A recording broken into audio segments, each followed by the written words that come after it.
Mari bantu saudara-saudara kita di Cianjur. Salurkan donasi ke Bank Syariah Indonesia 777381476 atas nama Yayasan Tarbiyah Sunnah. Baik. Bismillahirrahmanirrahim. Assalamualaikum warahmatullahi wabarakatuh. Innal hamdalillah nahmaduhu wa nasta'inuhu wa nastaghfiruh wa na'udzu billahi min shururi anfusina wa min sayyiati a'malina. May yahdihillahu fala mudilla lahu wa may yudlil fala hadiya lahu. Wa asyhadu an la ilaha illallah wahdahu la syarika lahu wa asyhadu anna Muhammadan abduhu wa rasuluh. Allahumma salli wa sallim ala nabiyyina Muhammad wa ala alihi wa sahbihi ajma'in. Amma ba'du, ibu-ibu yang dimuliakan Allah Subhanahu wa taala.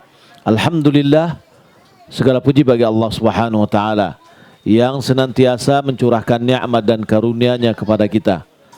Kita harus mensyukuri seluruh nikmat yang Allah berikan kepada kita. Kehidupan kita tidak akan lepas dari nikmat Allah, karunia Allah. Allah Subhanahu wa taala berfirman, "Wa ma bikum min ni'matin faminallah." Apapun yang kita miliki dari nikmat-nikmat, maka itu adalah datang dari Allah Subhanahu wa taala. Kewajiban kita adalah mensyukuri nikmat yang Allah Subhanahu wa taala yang Allah berikan. Dengan ucapan alhamdulillah, perbanyak ucapan alhamdulillah kita. Kemudian kita yakini apa yang Allah berikan itu adalah datang dari Allah Subhanahu wa taala. Apa yang kita dapatkan itu adalah nikmat dan rezeki dari Allah Subhanahu wa taala. Kemudian kita pergunakan dengan sebaik-baiknya untuk ketaatan kepada Allah Subhanahu wa taala. Salawat berian salam semoga dan anugerah kepada Allah Subhanahu wa taala kepada Nabi kita Muhammad sallallahu alaihi wasallam. Allahumma shalli ala Muhammad wa ala ali Muhammad. Ibu-ibu yang dimuliakan Allah Subhanahu wa taala. Adakah di antara kita yang pernah memikirkan bahwasanya datang gempa? Sebelum gempa ini pernah terjadi gempa? Pernah? Belum ya? Getaran doang. Ya kadang-kadang mobil datang, truk datang getar juga. Ya enggak? Tapi Bapak Ibu ibu-ibu yang dimuliakan Allah Subhanahu wa taala. Datangnya gempa ini kenapa? Apa penyebab gempa itu? Apa? Ada yang tahu? Apa penyebab gempa?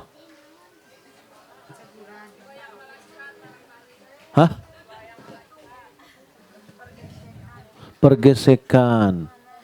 Terus apa lagi? Anas bin Malik dengan salah seorang dengan kawannya dia datang kepada Aisyah radhiyallahu taala anha. Mereka yang kawannya bertanya kepada Aisyah, tolong sampaikan kepada kami tentang gempa. Lalu apa kata Aisyah? Idza istabahu zina wa syaribul khamra wa darabul ma'azif wa darabu bil ma'azif gharallahu fis sama wa qala lil ardi tazalzali bihim. Kata Aisyah radhiyallahu taala anha, apabila zina telah dianggap boleh, banyak zina, perbuatan zina, anak-anak muda hubungan bebas, orang tua pun tidak pernah menghiraukan lagi. Wasyaribul khamra, mereka telah meminum khamar, minuman keras. Wadarabu bil ma'azif, mereka asik dengan memunyikan alat-alat musik. Maka Allah di langit cemburu. Allah di langit cemburu.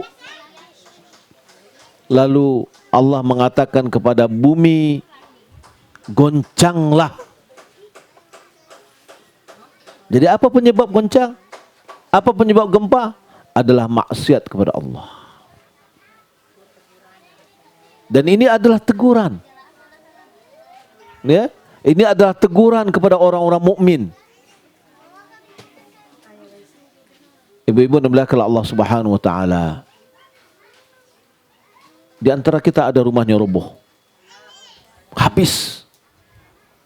Ada di antara kita rumahnya rusak sedikit. Betul enggak? Bagaimana dengan orang yang punya rumahnya roboh, enggak ada lagi? Apakah kita mengupat? Apakah kita marah? Hah?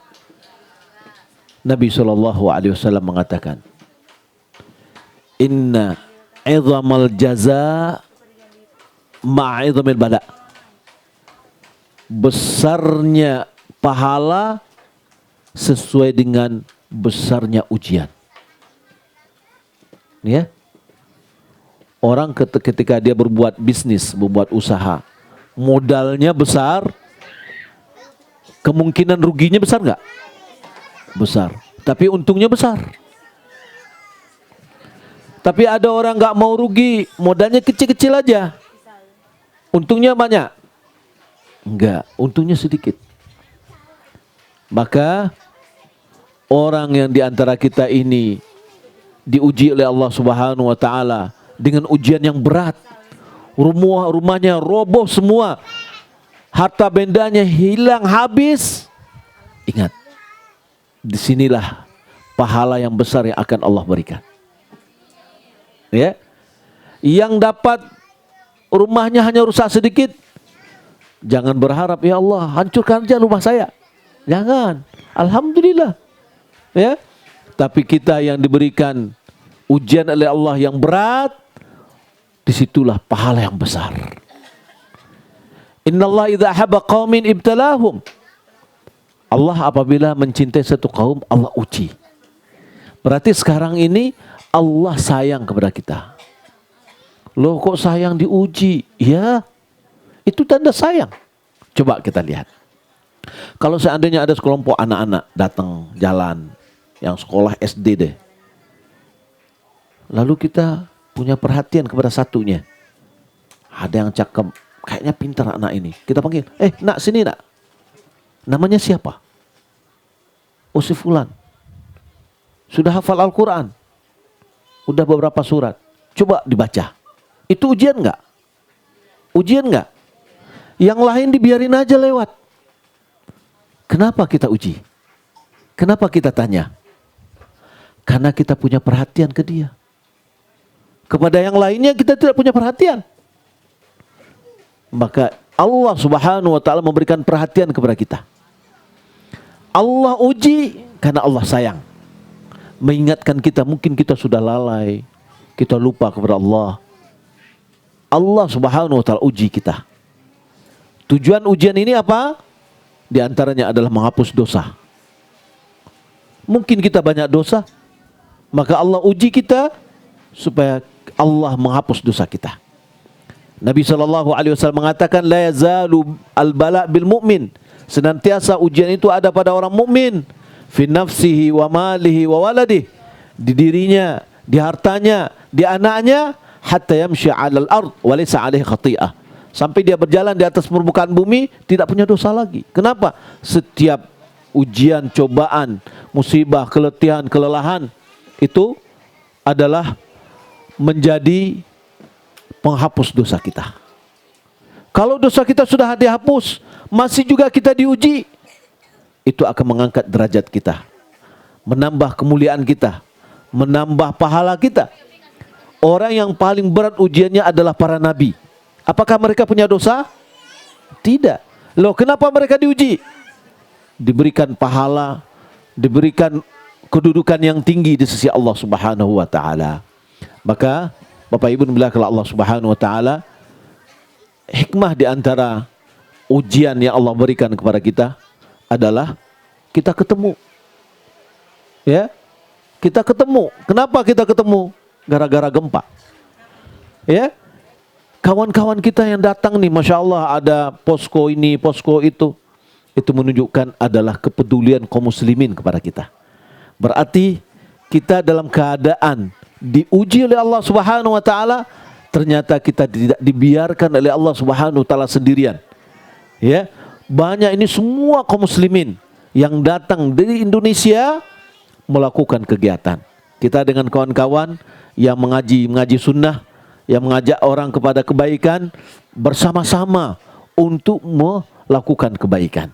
Ya, ini adalah bentuk kepedulian dan ini tidak terjadi kecuali karena dasar cinta karena Allah Subhanahu wa taala.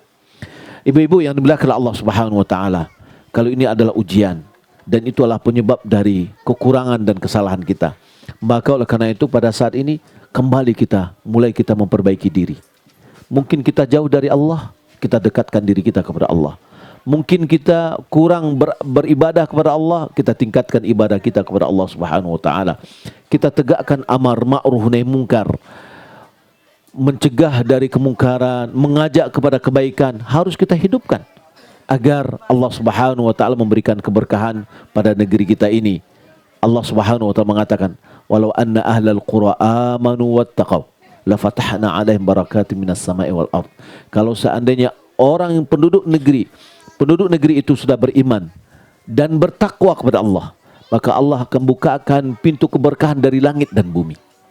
Allah akan rubah kehidupan kita yang lebih baik, asalkan kita mau merubahnya.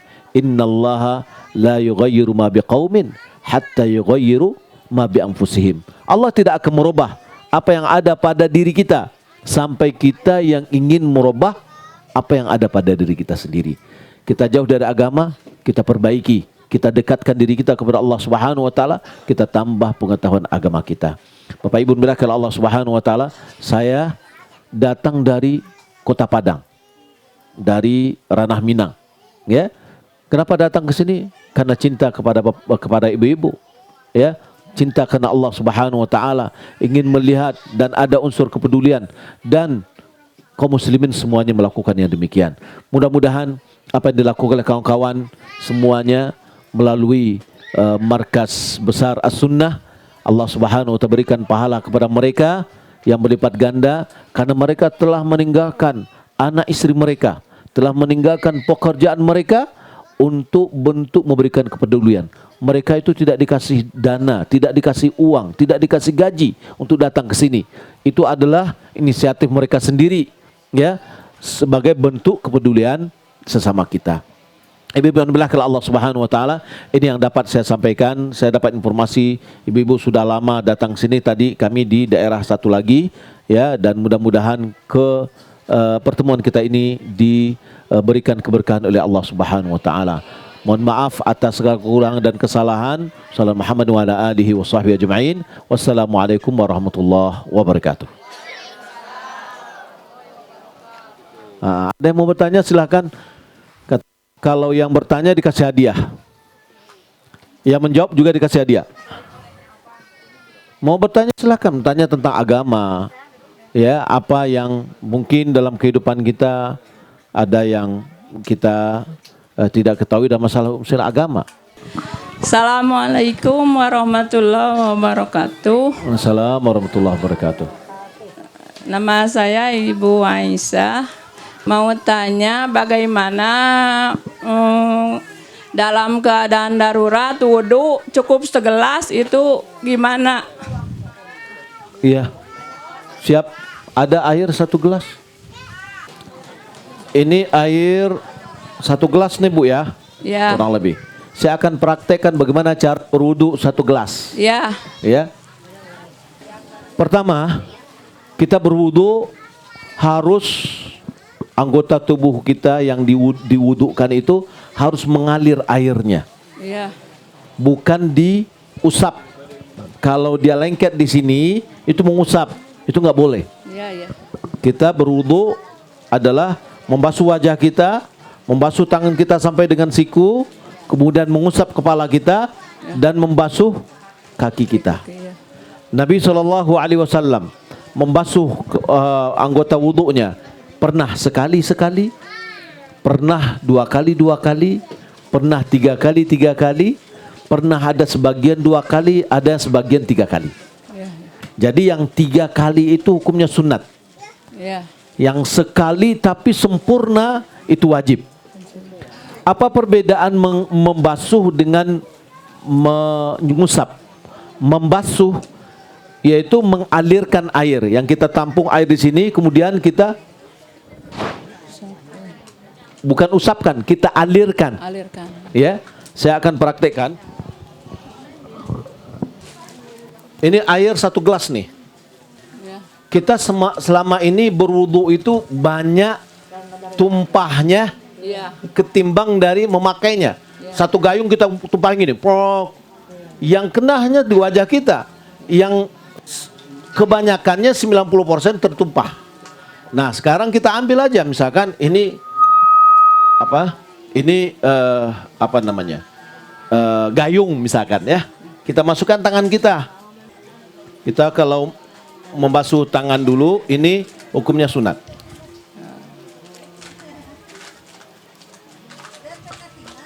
Ya. Kita kumur-kumur, ini sudah 2 kali tadi, 3 kali. Ya. Nah, kita kumur-kumur. Satu ini kumur-kumur dan menghirupkan air ke hidung. Ya. Separohnya untuk mulut, separuh untuk hidung.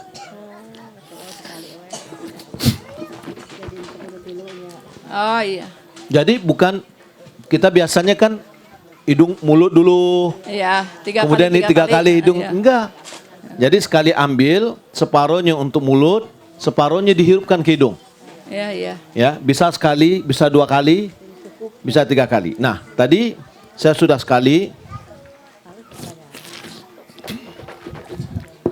2 kali. Ya. Kemudian wajah, ya. Lalu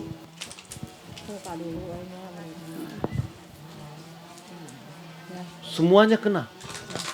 Ya. Ya. Semuanya kena. Itu udah cukup. Sekali aja sudah cukup, asalkan cukup sempurna semuanya. Kemudian tangan, Ya.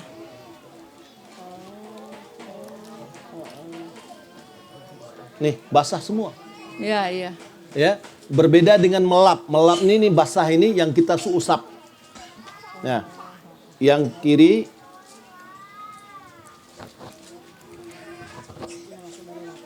kemudian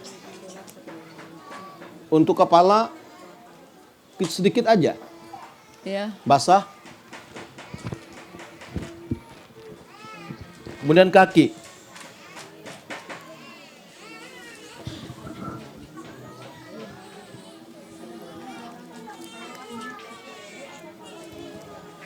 Ini sekali. Iya, iya.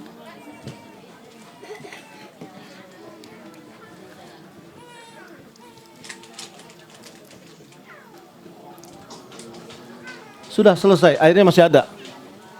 Oh iya. Ya. Ya, terima kasih. Oke, Bu. Assalamualaikum warahmatullahi wabarakatuh. Baik, kita kasih hadiah untuk Ibu ya. Wah, hadiahnya ini aja, Bu. Yang ini aja hadiahnya. Terima kasih Ibu, Masya Allah. Kayaknya Ibu ini guru kayaknya. Sebenarnya beliau inginnya supaya mempraktikkan kepada yang lain. Ya, sehingga yang lain pun tahu. Nah, alhamdulillah kita berwudu bisa walaupun hanya segelas.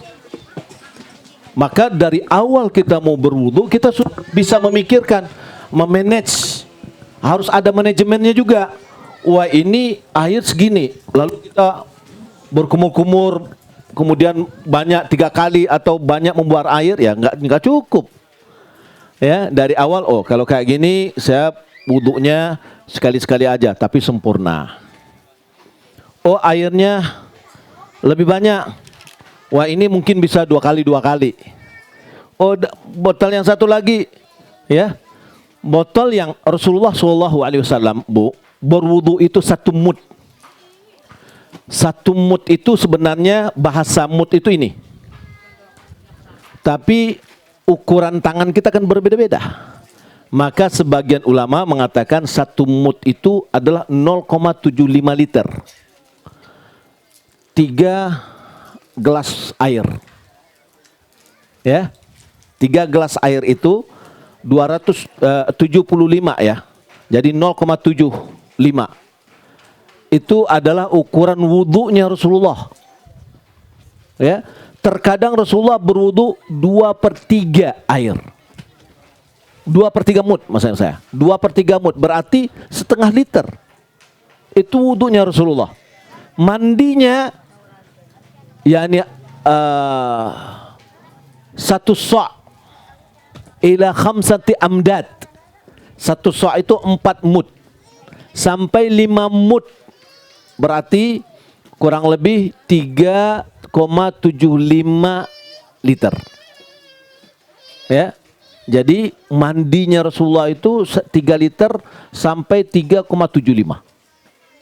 Tidak sampai 4 liter. Kalau kita mandinya 1 bak air. Ya, wudhunya begitu juga hampir 1 bak. Ya. Berarti kita banyak pembuangan air. Ya, alhamdulillah. Ada lagi ibu-ibu yang mau bertanya? Allah wabarakatuh. Waalaikumsalam warahmatullahi wabarakatuh. Saya nama Ibu Obay.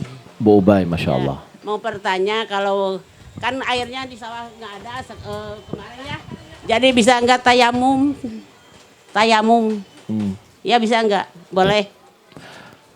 Kapan kita boleh bertayamum? Allah Subhanahu wa taala mengatakan, "Fa illam tajidu ma'an." Jika kalian tidak mendapatkan air, Ya.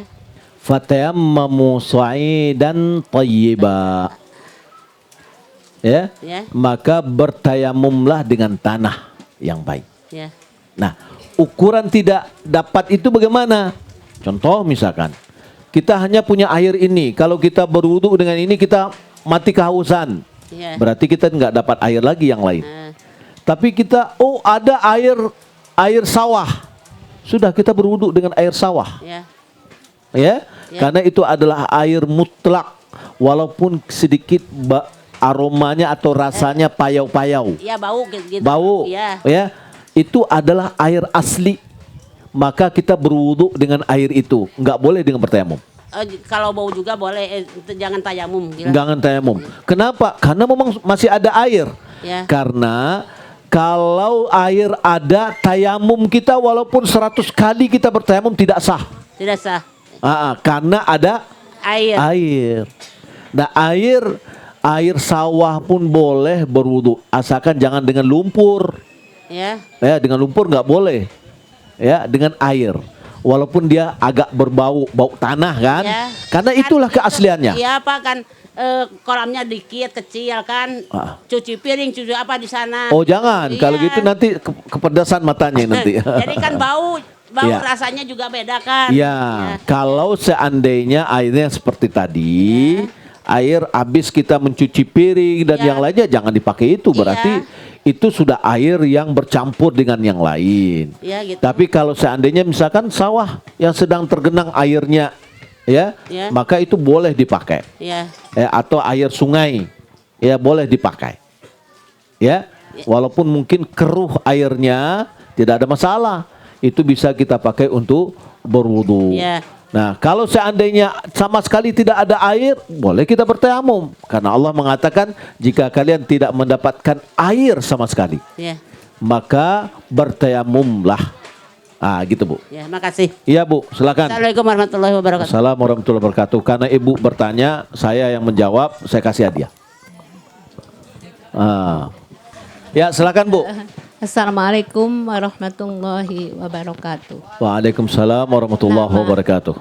Nama Ibu Maryam. Masya Allah. Tapi Ibu mau bertanya sama Bapak ya. Ya. Seandainya gini, kan air sekarang lagi darurat. Bagaimana kalau bisa nggak kan seandainya harus pergi jauh, bisa sholat di jamaah. Tapi sekarang keayaanan kalau hujan atau keadaannya malam, bisa nggak itu sembahyang Isya di jamaah sama maghrib, bisa nggak? Ya. Pertama, ketika kita berwudu, ketika masuk waktu kita berwudu. Ya. Berwudu dengan air, mungkin karena hujan, air hujan, Masya Allah. Ya. Kita bisa berwudu. Adapun kita menjamak harus ada sebabnya. Ya. Salah satu di antara sebab dari menjamak sholat adalah safar. Ya, ya. Kita tidak safar. Kita tidak berpergian. Ya, tidak. Ya, berarti tidak ada alasan kita untuk menjamak. Yang kedua, kita tidak memiliki hal yang sangat memberatkan. Kondisi darurat. Contoh, ada seorang dokter ingin mengoperasi seseorang yang membutuhkan waktu yang lama, yang bisa menyebabkan dia keluar dari waktu sholat, maka dia boleh menjamak. Iya, iya. Ya. Iya. Tapi kalau yang kondisi yang Ibu sampaikan tadi, saya melihat belum ada uzurnya, Iya, iya. alasan kita untuk menjamak. Oh, iya. Ya, antara maghrib dengan isya, dan wudhu kita bisa bertahan antara maghrib dengan isya. Wudhu kita, Ya. ketika kita berwudhu di waktu maghrib, boleh jadi wudhu ini masih bertahan sampai isya. Maka kita sholat isya dengan wudhu maghrib, boleh. Ya, asalkan Ya, ya. belum batal. Nah, Ya. kalau sudah batal harus berwudhu lagi. Maka tadi kan sudah di pertanyaan, Masya Allah, pertanyaan Ibu yang pertama tadi sangat luar biasa manfaatnya. Sedang kita kondisi darurat air sedikit pun bisa kita berwudu, ya. Ya, jadi semuanya hemat jadinya, Bu. Ya. Oke, Bu ya. Ya, Ada ya. lagi? Enggak, udah cukup. Oke, Ya. cukup. Ya. Makasih ya, Pak. Assalamualaikum. Oke.